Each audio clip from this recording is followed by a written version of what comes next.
everybody, and welcome to another episode. I'm Tim from Las Vegas. I'm Sam from Washington State. Yes, and we are the extension of the Dice Tower, but way out west.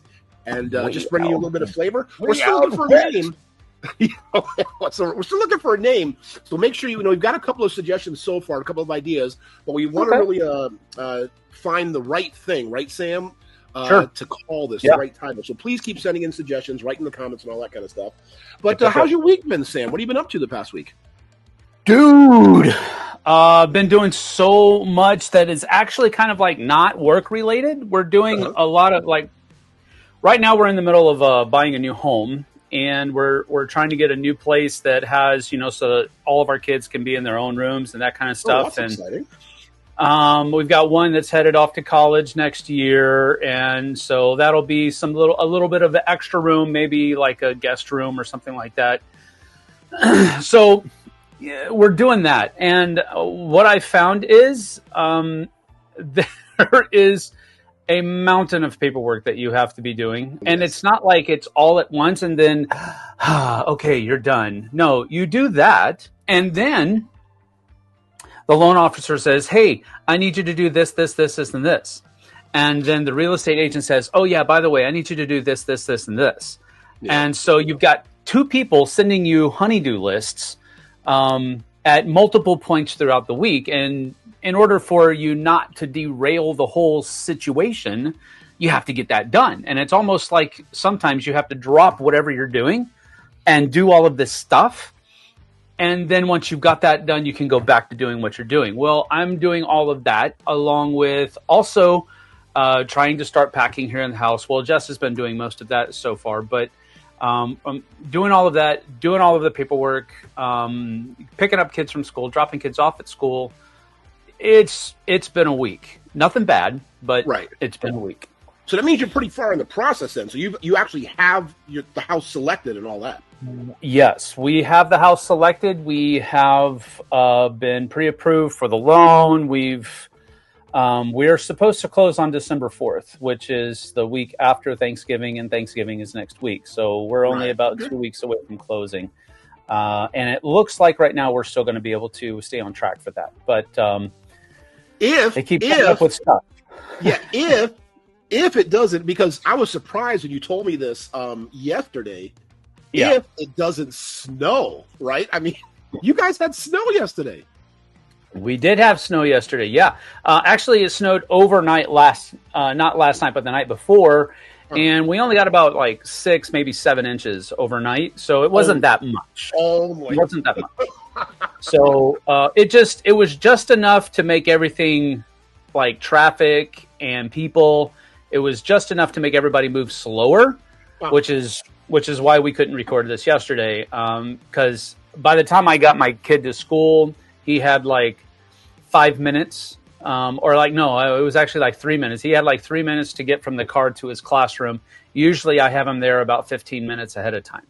So by the time I got him to school, I usually go by to a coffee shop and get Jessie a chai, drop that off at her work, and then I head home. And by the time I got all that done, I was not going to make it back. So, it's just the way it goes sometimes. You can tell. So when you say only 6 inches, that just tells you that those are people who live in places where you get a lot of snow. That's the thing. I'm from Texas, dude. I live in Washington State, but I'm from Texas. We got snow once when I was a kid. It snowed a foot, and we called it the blizzard of 84, I think it was, or something like that. Whenever it was, and we called it a blizzard. And I was like, no. Everybody else in the country was like, no, that's not a blizzard. That's one night's worth of snow. Yeah, that's all it was. Still, I just don't get people living in places with snow. I don't get it, because I grew up in Connecticut, in New England. So yeah, well, then you know what it's up. You know what's up. Exactly, and that's why I don't live in it anymore. That's what I'm saying. I actually love snow. I love seasons. Up here, it's 50-50. The last few weeks we've been looking up at the mountains and the snow's on the mountains. It's coming. And yeah, people will be like, it can stay away for all I care. Traditionally, since I've moved up here, make a singular post on Facebook after a big snow, after I have, sometimes I do it before I shovel the walkway, and I'll put, hashtag still better than Florida weather. So, really? That's just the way. Oh yeah. Wow. I hate Florida weather. Florida weather is like living in the suburbs of hell. That's pretty much what it's like. Cause it's hot all the time. Yes. I lived down there for 15 years in South Florida. I'm well aware of that too, but snow is just out of the question. Like I live in Vegas now, right? So 100 and teens, we had like over 100 days of 100 and teens something temperature. The Florida weather, I know, I agree with you. But it's a dry heat. It's a dry heat, right? Yeah. No, but still, anything over snow. And you're on the what is it? The east side of the mountain range, right? So that's the people who get snow up there. Yeah. Well, the people on the west side are actually getting a little bit of a lot worse weather right now. Not snow, but they're getting a lot of wind. My in-laws are actually without power right now, because they've had I don't know if they call it a typhoon. I think they call it a typhoon in the Pacific, but they've had a typhoon that's just off the coast of Washington State. Oh, wow. And it's been pushing a lot of wind bands onto the coast, and they're on Woodby Island. And they've had some downed trees and stuff like that. So they were without power yesterday. So they're getting actually worse weather than what we're getting. We got 6 inches overnight. We have received like 2 feet overnight. So this was like comparatively a light dusting. And my stepson this morning was saying, man, it sucks that it's all kind of almost melted all off already. And I'm like, nah, this is just round one. We're going to get more snow. We'll be good. Just round one. Right. So I just want to tell you, so last night, my wife's birthday is this week. And, so we went out, took her out to dinner to like this, Vegas, a long-standing Vegas establishment called the Golden Steer and Steakhouse. Been around, you go in there. Yeah, you know what? We actually sat, and they got the half round like booths, leather booths. We actually sat in the Sammy Davis Jr. booth, right? Sweet. Yeah, and they had a picture of the Rat Pack right there with Dean Martin, Frank Sinatra, Sammy Davis, all cigarettes in their hand, right? Like, the vintage kind of look, right? And so it was kind of really cool, right? Because it's one of those kind of Vegas icons you hear about, all that kind of stuff. So finally decided to want to do it, and it was okay. It wasn't great in my opinion, both of our opinions actually, but it was extremely expensive and way overpriced. Yeah, my wife and I we were talking about how much money it cost us, and I was like, wow, you know what? This is more than I made in a week, like 35 years ago when I was working. We just spent more. Yeah, it was a lot of money. And we were talking about how when we first got together, we wouldn't even consider spending that much on food, like ever. Right. For one meal. Part of me wants to say when you live in Vegas, that's going to be probably your go-to experience. Now, with that having been said, I know there's a lot of great places to eat in Vegas. I get that. Yes. But I think because of the I don't want to say the culture, but the atmosphere of Vegas, people are more willing to spend money on things that they normally wouldn't spend money on. True. So I think sometimes restaurant owners know that, and they'll willingly or willfully or purposefully charge more because they know they can get away with it there, that they may not be able to get away with that same price somewhere else. But true. However, the good thing about it is here we do have such a wide range of options, right? So at this end, it was just ridiculous, right? I mean, what we paid was just ridiculous. However, we could have just a great of experience, just as good of food at something that cost 75% less somewhere in Vegas too. Yeah. So we're very fortunate in that aspect. So, how about any games? What have you been playing any game? What did you play the past week? Yesterday, actually, I'm actually looking forward right now to games that I'm going to take down to North Carolina. So, because we're going to visit the new grandbaby and my son and his wife Bruna and David. And so I'm looking at games that I'm gonna be taking down there. As far as games that I've played, one that is super hot for me right now is Thorgal, the board game from Portal Games. Okay. I don't know if I talked about this last time. Did I? I don't think I so. did. Let me guess. But I was hot on it. No, I played it the day after we recorded last time, so I hadn't played it yet. So that's good. Thorgal is a really neat game, and I've only played it twice. Both of those times have been solo player, and the solo mode is basically just you play two characters and nothing changes in the game. So it's not really a solo mode. You're just multi character playing the game, but it's only with two. And I'm really enjoying. I like tile laying or tile placement in games, and this has tile placement and interest used in a couple of different ways. Actually, it's used in combat, which is interesting because you're going to roll different dice that are going to show you different polynomial shapes. I have one of the dice right here because I just played this yesterday. But as you can see here, there's like little polynomial shapes on the faces of these dice. And that relates to the shape that you're going to take and place onto the enemy's card. And the card has a number of hearts on it, which are its hit points. And in order to defeat that enemy, you have to roll a necessary amount of polynomial shapes in order to cover up all of those hearts. And if you do that, you've defeated that enemy and you can remove that character from the board and so forth and so on. If you don't defeat it, that card goes away.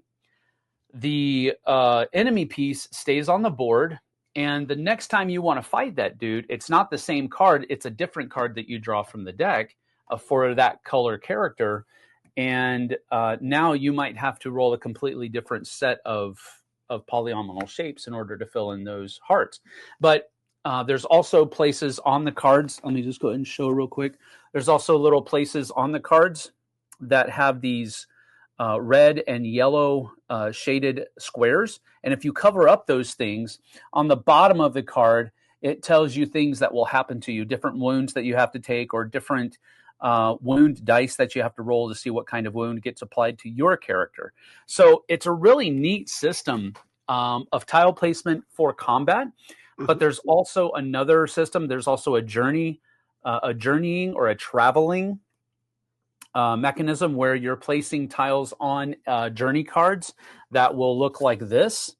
And it's much the same thing. If you have to cover up spots while you're journeying that have yellow or red at the bottom, it has things, bad things that'll happen to you.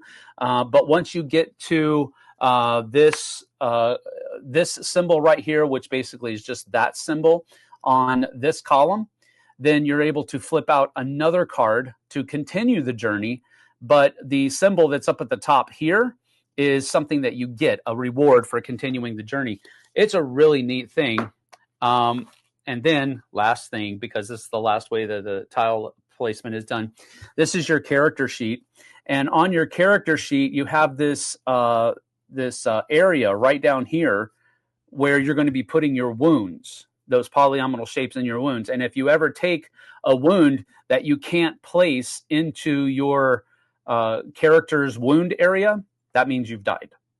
And if somebody dies, then the game's over. And then there's other loss and win conditions depending upon the scenario that you're playing. And the game comes with 7 standalone scenarios. It's really fun, fun. And I'm enjoying it a lot. I've only played it twice, but I'm super enjoying this game. It does help. It's a Viking game, but it's an IP from a comic book series or graphic novel series from the 70s and 80s. And it's apparently a very pop. I've never heard of it, but it's apparently very popular. But I'm really enjoying this game a lot. That's my first one. Oh, nice, nice, very good. Yeah, I've just been playing the classics again. I don't mean classics because who knows whether they're classics or not. Breaking out But chess again, eh? yeah, but I mean games that I've played before, and like I told you about this. We talked about this Yeah. before about how I just Comfort. really like doing that. And one of my favorites that I really enjoyed that we pulled out again. It's been a while. Was Russian Railroads. And Oh. I really enjoy that game. However, I finally opened my Ultimate Russian Railroads. It was on my shelf of opportunity, shame, whatever you want to say, still in shrink wrap. So in it, they have now the American, German, and Asian rails. So since we pulled it out and all of us were just like, oh, wow, this is so good. I can't believe, we haven't played it in so long. We should play this more. We've made a commitment now to go ahead and the next 3 times we get together for whatever, we're going to play German, American, and Asian. Make sure we get all of the things in, compare them all, and that way we'll know moving forward which one we want to play. So I really enjoyed bringing that out again. And folks, I got to tell you, if you haven't had a chance to play Russian Railroads yet, and you ever do, I think it's a game that appeals to a lot of different type of gamers. So regardless if you say you're this type, or this type, I think it has a wide appeal. So if you ever have a chance, pick it up and give it a try. Awesome. Second game that I'm going to talk about at least is one that I haven't actually played. Well, I have played it. I have played it. I just haven't played this copy of it because this copy just came in. My Thunder Road Vendetta Maximum Chrome with the Carnival of Chaos pledge came in, and I spent some time on Tuesday with my wife. We did actual unboxing on the channel of it, and so we were unboxing the game on the channel on Tuesday. I spent the rest of Tuesday waiting for a video to render. I finished editing it, and then while I was waiting for it to render, I punched it all out, got the folded space insert all put together, got it all packaged away, and I think we're probably going to play a game of it tomorrow live stream. So with my wife and a buddy of mine, Doug, he's coming down from up north to play with us, but we're gonna get that to the table tomorrow, and I think we're gonna go ahead and try to do the Carnival of Chaos just so that we can show the new stuff. But that's something I'm super looking forward to. It's one of those games that you play just to play. You're not really trying to win. If you end up winning, great. But if you don't, it's been the journey that's been fun. It's not necessarily the fact that you won or lost. That's the kind of game that it is.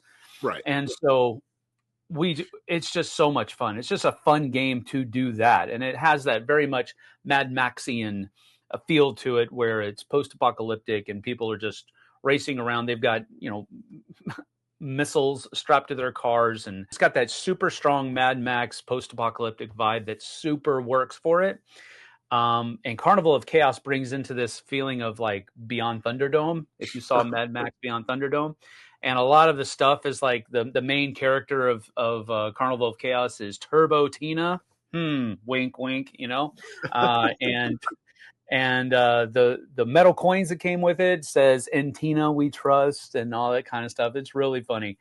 But I'm really looking forward to getting this to the table tomorrow. So I haven't played that copy of it yet, but I'm gonna. All right. Something to look forward to, man. Sounds exciting. Right. Yes. Let me see. Another one I pulled out, or I was at a friend's house and they pulled out, we played, was Wormspan. Now, I'm sure a lot of people have played that. And, of course, the comparison between that and Wingspan always comes up, and that, gets injected into the conversation. And, it's one of those kind of things where Wingspan has been a good game, right? And what I mean by that is it's good. It's a great game, well designed. It's got all kind of stuff. It's just not something that like I would pull off a shelf and play, right? But if people say, "Hey Tim, we're playing Wingspan," I'd be like, "Great, let's play." Just like when I went, played at my friend's house, they pulled out Wormspan, said, "Hey, great, let's play." So it's good. I enjoy it. I have a fun doing it. I think it's a little bit. It is. I think as a lot of the comments said, people made on it that it is a little bit more gamier. Or geared towards gamers than Wingspan. That is very well designed. Connie, right? That's her name, right? Connie. She did a fantastic job. Volgaman, I think. Yes, Volgaman, that's right. She did a fantastic job with the design of the game. And again, if you know Wingspan, you basically know Wormspan as far as the mechanics, how it plays, and all that kind of stuff. The dragon characters. But I had fun. I enjoyed it. It's an enjoyable play. I had a great time, and again, it's a really, really good game. Absolutely. See, the game that I have played recently that I just did a review on the channel was Jamaica. And Jamaica is an older game. I did a revisited review of it just yesterday. It just went up yesterday. It'll be 2 weeks old by the time this goes up, probably.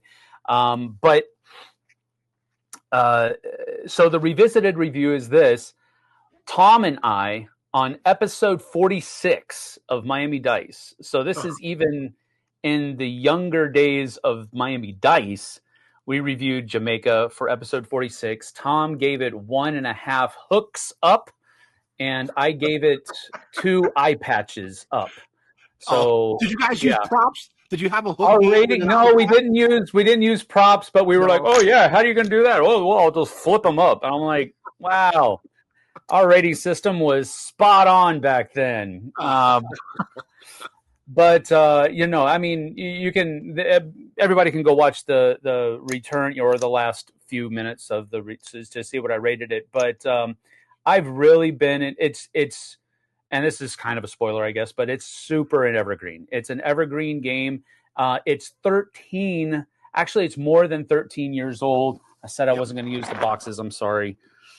But I'm not actually using the box. I'm just looking for the year. And of course, it isn't on the back of the box. Why would they put it on the back of the box? That wouldn't be smart. But anyway, I think it was 2012. Okay. So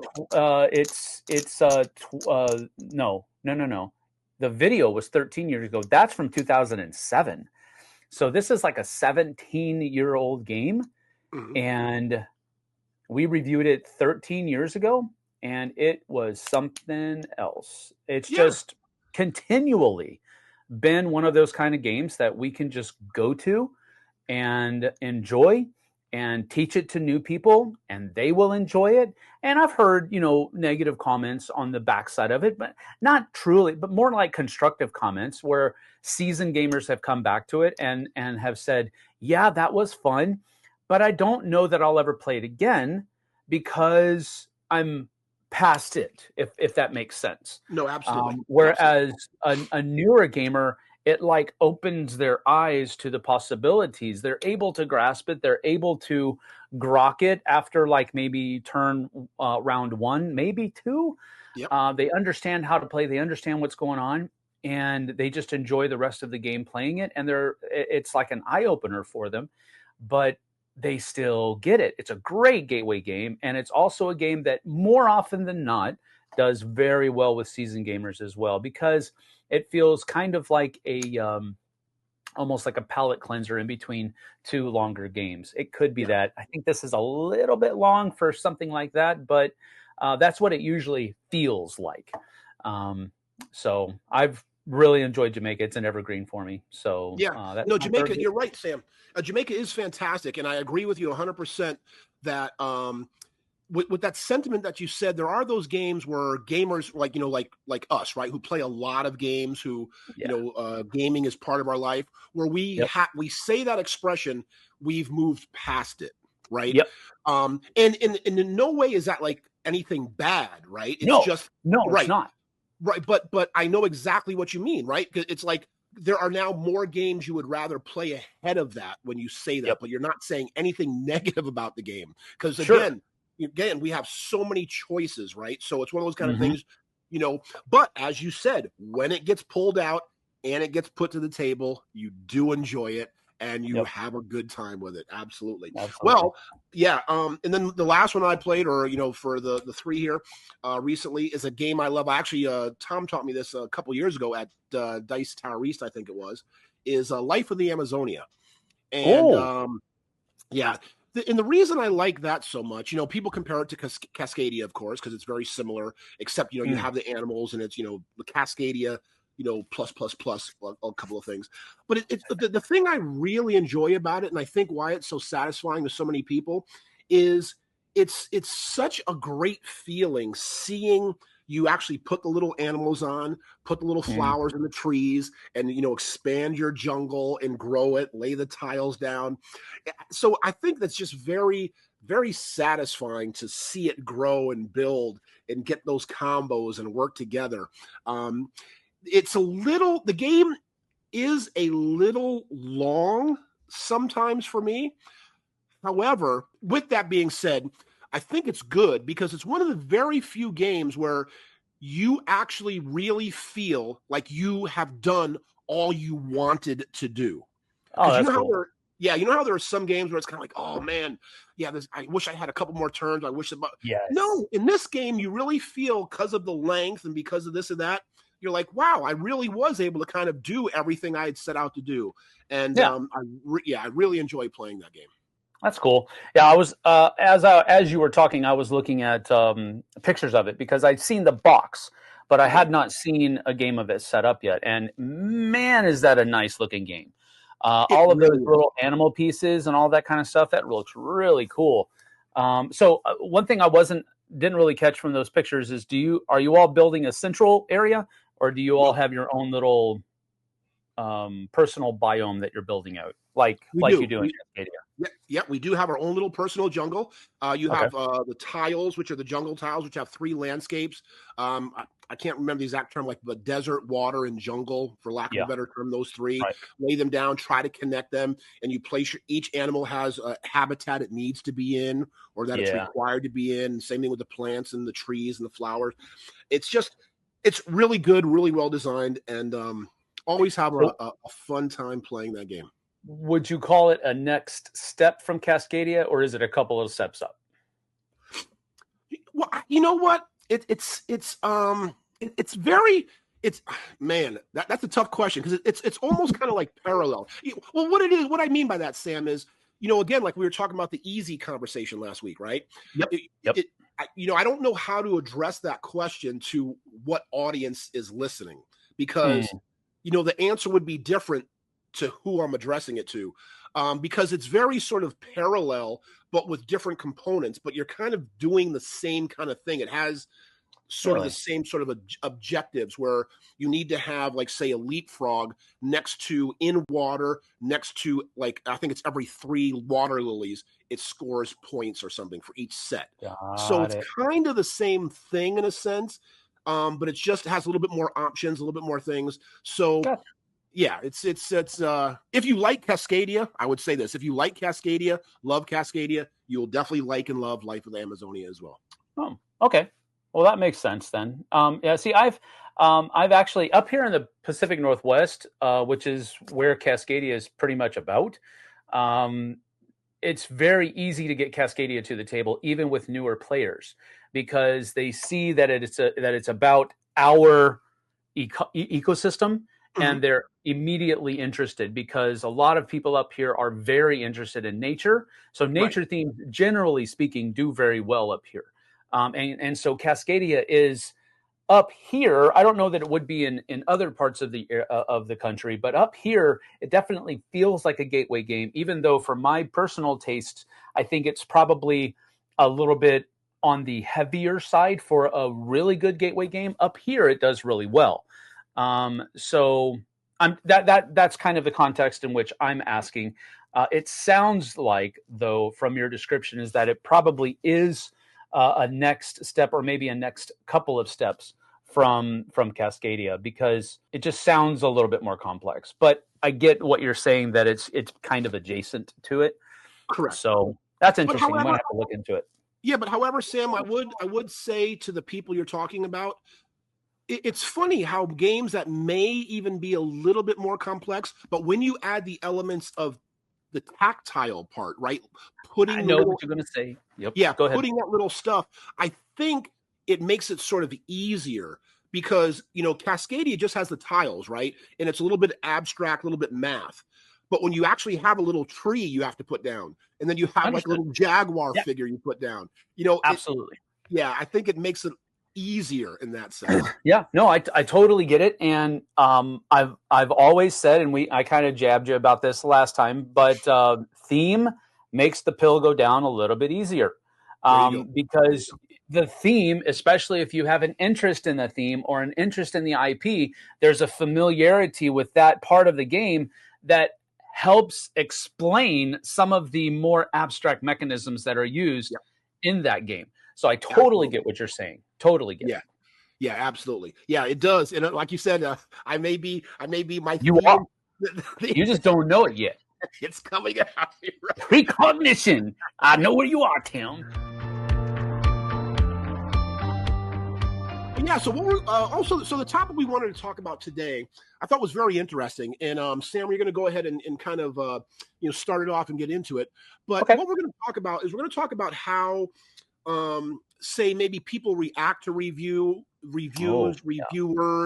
how reviews are treated, and Sam's going to give like an example of this to start the conversation. And we'll just get into it. So Sam, why don't you go ahead? All right. Well, I don't know. A couple months ago, I guess maybe it wasn't that far. Maybe I think it was a couple months ago. I didn't go back and look at when the videos were released, but I did a review of Mistwind. Mistwind is from First Fish Games. It's a kind of a worker placement action selection game where you're going to have discs that are very similar to these, and they're going to have numbers on them. And so you're able to basically, you have 5 discs, and every round in a normal player length, you're going to be able to place one of those discs out. Anyway, you're doing a bunch of different things. It's a pick up and deliver game, has beautiful components, great time. I really enjoyed the game. I gave a review of it on the Dice Tower, and then a couple weeks later, after that, Wendy Yee did a review of it as well, and she didn't like it as much as I did, and she got sandblasted for it. And that was kind of an unfortunate experience. Wendy knows her stuff, and she's a great gamer. She's a great person. And I think she kind of just got thrown under the bus a little bit too much because she didn't like the game as much. And I just thought that was kind of unfortunate because I think she did a good job of reviewing the game, but she just didn't like it.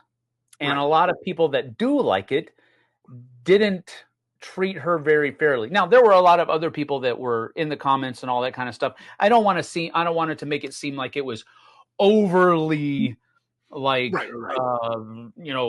let's, grab your torch and pitchforks. It wasn't like that. It was just, there was a lot of angst, I guess you could say, against Wendy because she just didn't like the game that a lot of people really didn't like. Really did like, and I felt bad for Wendy for that because people can, I don't know. That's kind of the situation. I don't know how I want to come at the conversation, but from a reviewer's perspective, I can feel the pain of the reviewer that's getting shellacked because they've negatively, or maybe even not even, it's not even negative, it's just not as glowing as other people want it to be, and they get shellacked because of it. I've been in that seat before, and it's not a fun place to be in because at the end of the day, you're just giving your honest review of the game and what you honestly thought about it. You're not getting paid for the review, first of all. So there's no allegiance or loyalty to the product or to the company. You are just saying what you honestly think about the game. And if people don't agree with you, they can be pretty mean sometimes. Yeah, but and that's unfortunate. It is. But let me interject something real quick, or present a question, all right? Because this is what I've always wondered about doing board game reviews as sort of, say, a viewer, right? I've never sort of, I mean, I've dabbled in it. I mean, a lot of people have, whatever, this or that. But, people like you, the Dice Tower crew, Wendy, and all those people, do that basically for a living. Yeah. So and I know this is a very convoluted question. I'm sorry. But when you do a review, are you doing it from your perspective or the game, if you know what I mean? Like, is it how you feel about the game or how the game is sort of in general being objective, or you know what, or you know what I'm trying to get at? Yes, I absolutely do. And here's the thing. I can't speak for any other reviewers. So this is a question that you would have to literally ask any reviewer that's out there if you wanted their take on it. My take on it is this. A review that I do is my opinion of the game, and that is all it is.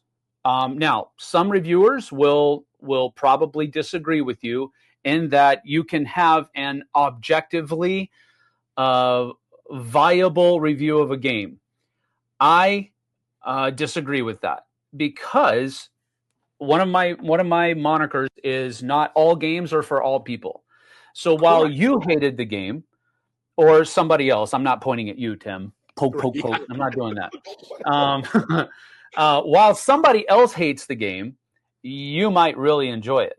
And if I really hate the game, it doesn't mean that somebody else is really going to enjoy it. They may absolutely hate it. So a review of a game, in my opinion, is not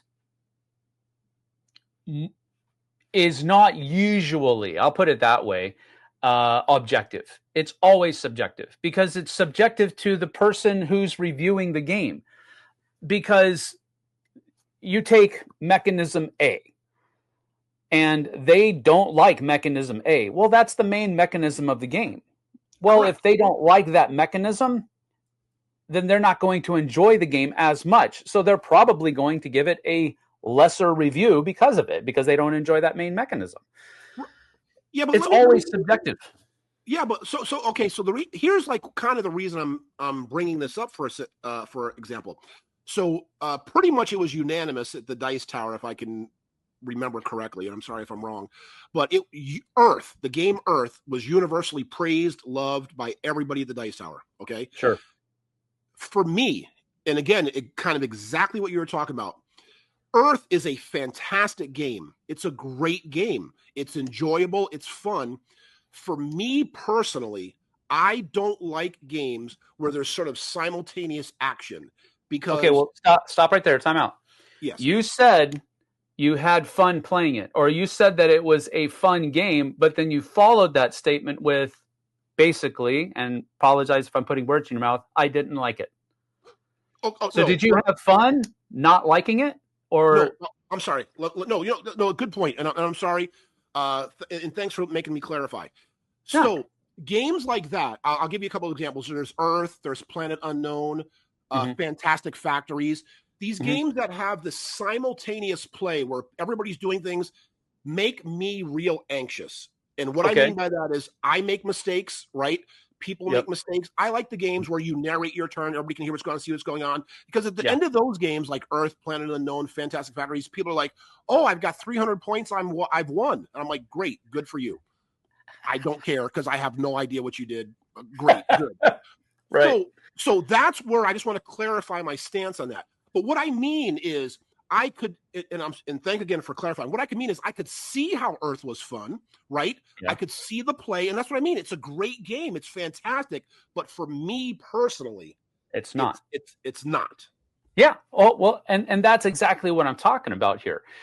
As, for example, if you are a reviewer, you might be able to say something like, for me, this is not fun at all. Now, again, I'm hyperbole here. Right. Yeah, it's not fun at all for me. I don't like it. A phrase that I use that I got from Bubba Style Cup that he uses a lot. This game is just not for me. But I can see, when I was playing it, I saw other people really enjoying it, and there's aspects, aspect A, B, C, D, that people really enjoyed. But for me, it's not that situation for me. I don't enjoy it as much. But that's what I'm talking about. Your review of that game would be subjective to your personal likes and dislikes. Correct. It's not objectively fun. You can probably say that a mechanism or a game's design is objectively genius, or it's objectively a good design, but that doesn't really do people very much good as far as a review is concerned. One of the things that I think is important about content creators and reviewers is, first of all, there's two things. And the second thing is kind of split into two. The first thing is a reviewer has to be honest. Period. End of discussion. Hard stop. If they are not going to be honest, they are doing nobody any good except for the publisher, and that's only going to work until somebody finds out what they're doing. So a reviewer has to be honest. Period. End of discussion. Second, if a reviewer is being honest, the people watching the review have benefit, because if they find over a period of time that their likes and dislikes align with that reviewer, then any review that reviewer does is going to be a benefit to that person, because they're going to be able to say, my likes and dislikes usually align with this person, so I will generally be able to tell if I'm going to like or dislike a game based on what they say of it. And you can fall on both sides of that coin. If you find that most of the time, if this reviewer that you're watching likes something and you hate it, that helps you. If you find that they say they don't like it and you really like it, that helps you, because it guides you down to a path to being able to make better decisions about what games you buy and what games you don't buy. And that's really the whole point of a review. You're basically helping the audience have some more information, to make that intelligent decision of whether or not they're going to purchase a game. So you can, in effect, we usually get the moniker, especially when I was with the Dice Tower, people coming up to me and saying, "Man, my wife hates you because you caused my pocketbook so much damage. She really doesn't like that." And I'm like, no, I've actually saved you some money because I've steered you away from some games that you may have purchased. And I said, hey, that might not be for you because it's not for me. It's that kind of thing. So, but going back to your original question, I really think that it is a rare occurrence that someone can objectively review a game, because objectively means that more often than not, at least the way I look at it, I could be wrong, or I could be, a little bit weird. Objectively means that there isn't any opinion in there. And more often than not, reviews are based on opinion. I would agree with that. Now, I would agree with that 100%. But now, going along with what you were saying about again, the honesty about review. I think we should also address something that goes on with this discussion and with this topic, where there are some reviewers who only sort of give quote unquote positive reviews. Now, what I don't think the public necessarily understands is, for some of those people, this is their job, this is their living, this is what they do full time, right? And I think they need to, like, that old expression, you can't judge a man until you walk in his shoes. They need to understand the shoes that these people are walking in, right? And now listen, if this is my job, this is what I'm doing, why am I going to spend, a couple of hours reading rules, a couple of hours learning the game, a couple of hours recording, doing all this kind of stuff for a game I don't like? That's not worth it to me in my life to do that. So I am only going to do all those things. A couple of hours reading rules, a couple of hours recording, a couple of hours of playing the game for things I enjoy. Right? Yeah. So the people, some of these professionals are able to determine by reading rules, doing a little bit of research, maybe watching a couple other videos. Okay, I know I'm going to like that game. I know I'm going to like the game. So these are the reviews I do. However, a lot of the audience, a lot of times, Sam, looks at those reviews or reviewers and says they're not being honest because they're only doing positive reviews, and not understanding why they're only doing positive reviews, because they don't want to spend their life like energy with things they don't like, right? Yeah. Well, here's the thing. And I think I'm actually one of those people that only wants to really do positive reviews. And here's the thing: if I only do positive reviews and I don't review the game that you want me to review, that still tells you something, doesn't it? Yes. It means that I don't like that game, or I haven't played that game. So if you ask me, hey, what do you think about game A? Haven't played it. And then somebody else says, well, why don't you do a review of game B? Well, because I've played it and I don't want to do a review of it. Yeah, but you only do positive reviews. Right. So that tells you something, doesn't it? It's like, come on. For somebody, and there's the opposite side of the coin that you've talked about is you're only being honest if you're being negative. Yeah. That's the only time that you can be honest. And I'm like, that is a worldview that I'm not willing to buy into. Yeah, if the only time I can be honest is if I'm berating and tearing down and being negative, then we have a different idea of what being honest is.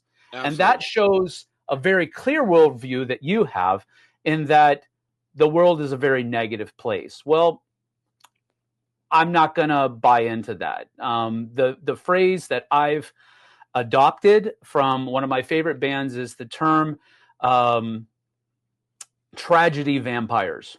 I am not going to be a tragedy vampire. I'm not going to try to suck the life out of some horse that's being kicked 30,000 times within the BGG industry just so that I can get a few more views on my channel. Not going to do it.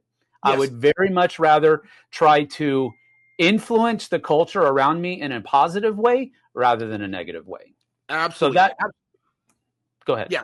And then going back to like, the whole thing with Wendy and stuff, it's the same thing with any sort of negative comments or this or that directed to it. I think kind of piggybacking on what you were just saying, it's sort of unnecessary and uncalled for. And what I mean by that is all of us, every single one of us has games that we love that are in our Mount Rushmore. Yeah. And we run into people who are like, oh, I hate that game. That's just how it is, right? Yeah. Like, and we'll be sitting there looking at these people like, what's wrong with you? How can you, what do you mean? Like, there's something literally wrong with you because this is the greatest game in the world, but they don't like it. That's right. That is just how it is. And I don't understand why you feel you need to sort of be negative to the person because they just don't like something that you do, that they have a differing opinion. Yep. Why? That's absolutely true. And I think one of the reasons, because the Dice Tower gets that all the time in discussion about honesty. Oh, they're honest because they give negative reviews. No. It's not that. It's just a matter of, I guess you could say, the style or the whatever that Tom has adopted, right, for his channel and his brand and his reviews. Yep. That's what they're going to do. And with that being said, you have to commend him for and Wendy or anybody else, any of the reviewers who are willing to take the brunt of the bad comments, because that is what you're opening yourself up to by saying negative things sometimes. But you got to be careful with that viewpoint, because if you're not careful, you will slide into what we're trying to say we shouldn't do. Because what that actually kind of implies is, wow, they're being brave and honest enough to say something negative about this game. Well, that may be true, but we can't throw the baby out with the bathwater. We've got to be able to say, okay, this was a positive review. They must have been being honest there. And this is a negative review. Oh, based on their track record, they're also being positive here. But we've got to be able to understand that whether it's positive or negative, it's still honest based upon the person. Yes. Just because somebody gives a positive review, it doesn't make them a shill, which is what a lot of people think. Correct. Absolutely, Tom. Absolutely, Sam. But the thing about it, but with Tom and the Dice Tower crew, is you don't do that, right? It's one of those kind of things where, again, I'm using a little hyperbole, but I think the audience and you know exactly what I'm talking about. You get 10 packages in the mail delivered to the Dice Tower headquarters. You open them up, you play them all. Like, you don't filter. Well, so sometimes we don't get to them. Yeah. Okay. Right. But you know what I mean? It's not like you're just going to play them and put them in the table. So you don't go into every single game with an idea, because you just don't. You're like, no, this is my job. I'm going to open the box, read the rules. We're going to play it.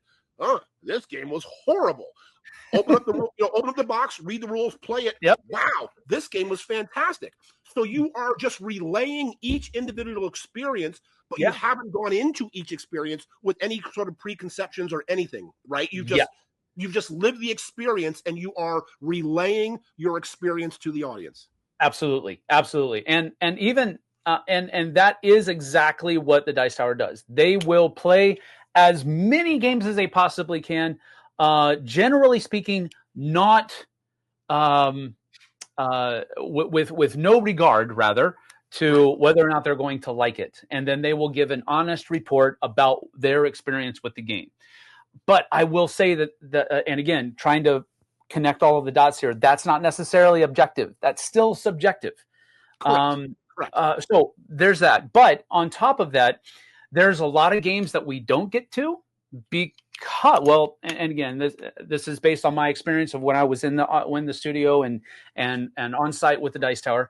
There's a lot of games that we didn't get to because we were, for one reason or another, we were like, well, that doesn't look very good, or that doesn't look very good, and we don't get to it. And eventually, there is a spot where those games are opened up to the remote contributors that are part of the Dice Tower network, and they are able to review the game that way. It's just one of those things where they try to get to as many games as they possibly can. 5,000 games came out this year, dude.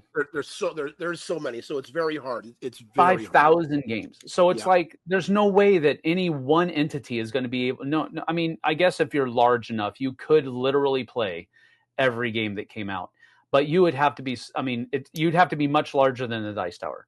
And they're one of the largest review conglomerates that's out there right now, right? And really, one of the things that kind of gets my goat sometimes, because I'll see a game that I really like on it, but I really dislike Tom's 6 games that I played so that you wouldn't have to. Oh, right. Yeah. There you go. Chip my hide sometimes, because I'm like, dude, you're literally telling them this game is not worth your time. And I did it so that you wouldn't have to. And I'm like, but that's a really good game. What are you talking about? Yes. You know, it's like one of those things. And again, I'm not berating Tom here. He's going to do what he wants to do anyway. And he is an honest, filled with integrity person. So I'm not downing Tom at all. It's just that he has burned me a couple times talking about games that you don't need to play because I played them for you, and don't waste your time. Yeah, well, I like the game, you dork. Yes. But again, so in order to kind of wrap this whole thing up, Sam, specifically speaking about like your missed win thing, what you did in Wendy and how she got some, I think what we all need to do as consumers of these videos, of these reviews, if you're going to leave comments, and me personally, I guess I'm just speaking for me in life, I like having discourse. Right? Because again, I don't like thinking everything I think is the way. It's good to hear differing opinions, right? Yes. So I don't think you should ever, again, this is just me. I don't, you know what I mean? I'm rejecting, but don't like berate somebody or say bad things about somebody because they disagree with you. Exactly. You should take it in, listen, and sort of, again, especially with the Dice Tower and what they do, every quarter review they do, whether it's a praise or whether it's not praise, however, what term you want to use, you should kind of thank them for putting that out there, because now you have both sides, and you know that there could be both sides, right? There could be people right in the same office, and they've done it with reviews, right? Somebody will give this game a 5, right? Their final ratings. Somebody else gives it a 9. So in the same video, the same review, you have those differing things, and that's good for all of us, because that's one of the reasons. Yeah, that's one of the reasons why I think the Miami Dice series did so well, is because you had 2 and sometimes 3 people, and they do this frequently now. And it's not called Miami Dice anymore, but they do this frequently now, where they have 2, 3, sometimes 4 people sitting there giving you their opinion on the game at the end of the video, and that's super helpful. Yes. That's why it's so popular. My main thing, we're just kind of boiling this down. If my main thing, how should I act? You should be kind. Period. Absolutely. You should be kind. If you're going to say something that could be construed as not kind, don't say it until you're face to face with that person And they can see your body language. They can see your facial expressions. They can tell that you're not just trying to cut them down at their knees. Correct. Because more often than not, you can say something online and it's like, wow, that's super rude. I can't believe that came out of your mouth or through your fingers or whatever you want to say.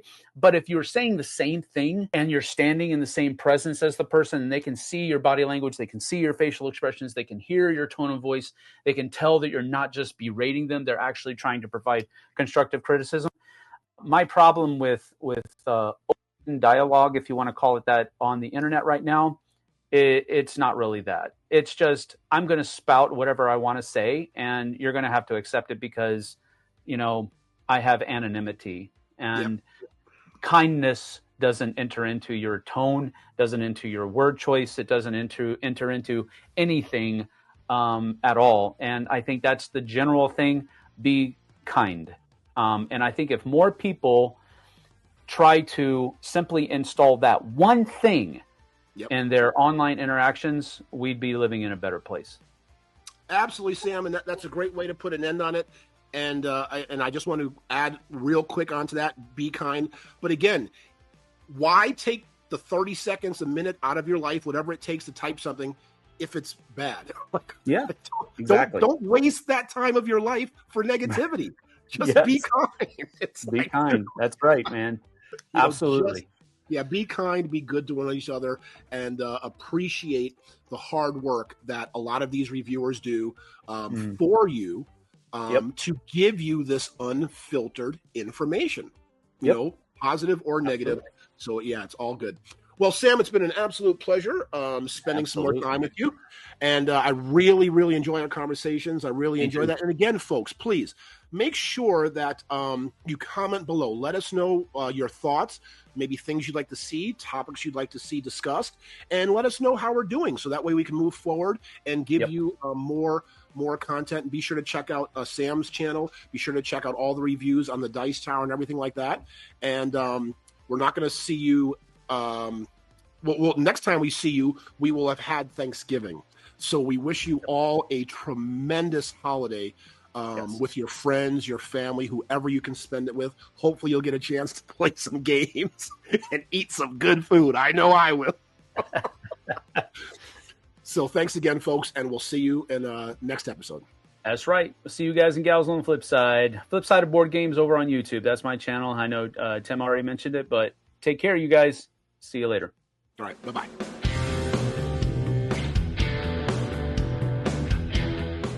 Hey everybody, thanks for watching this video. If you like this review or whatever you just watched, wasn't it amazing? Check out our channel, Dice Tower. We have all kinds of things. We review games, we do top 10s, we play games live. It's all about board games, but especially the people who play them. Check out Dice Tower YouTube channel.